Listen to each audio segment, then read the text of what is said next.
Hi, my name is Tim Garvey, Dr. Tim Garvey. I'm a professor at the University of Alabama at Birmingham in the United States, in the southern part of the United States. I am an endocrinologist. I've studied mechanisms of human insulin resistance most of my career. In the past 15 years, I've really become more passionate about obesity and the well-being of patients with this disease, and trying to help develop these wonderful tools that we now have to treat these patients.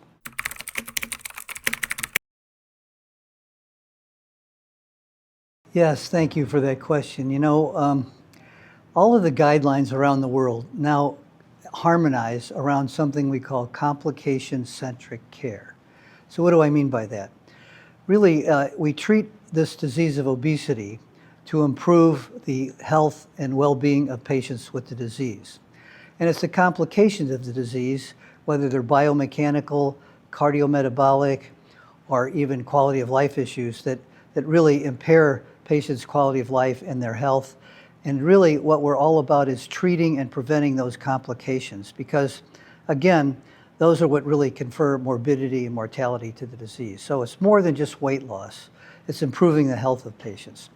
And so really the outcome goals of therapy are to lose sufficient weight to improve health and to improve the complications that might exist in any given patient. So that's how we follow patients, and that's the goal and endpoint of therapy.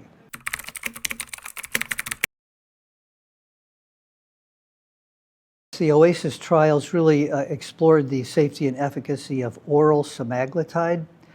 As you know, semaglutide is a peptide that could be injected subcutaneously once a week to achieve significant weight loss, 15% or more on average in clinical trials.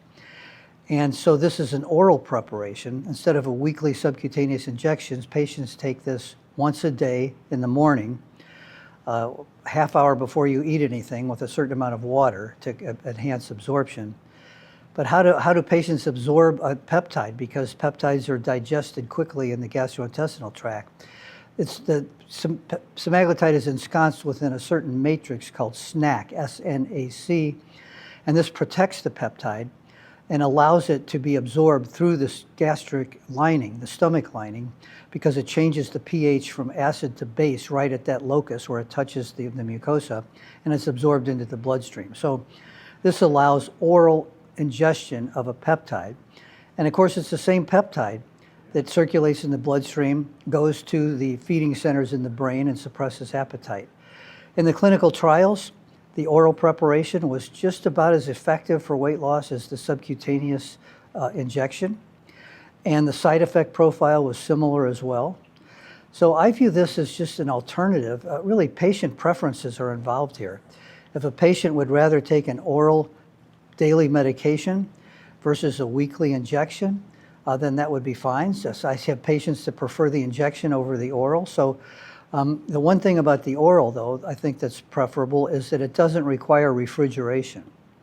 So if you're going on a trip and you don't have refrigeration, or there's some parts in the world that may have a limited amounts of refrigeration, the oral would be better for the distribution and use in those areas. So that's just one logistical advantage of the oral preparation. But other than that, I think mainly it's patient preference. And when patients take a medicine the way they like to take it, we know we get better adherence and persistence on the medication.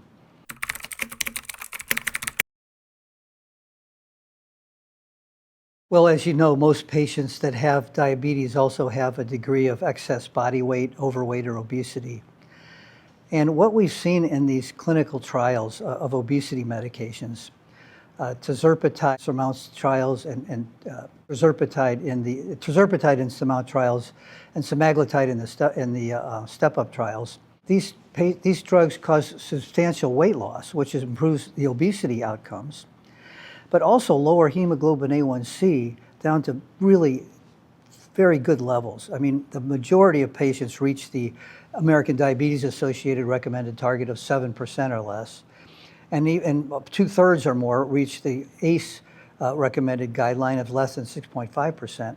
And a certain number of them even achieve normal hemoglobin A1Cs of less than 5.7% without substantial hypoglycemia. That's the key factor here. So what we're seeing, in my opinion, is the best medicines to treat obesity are also the best medicines to treat diabetes.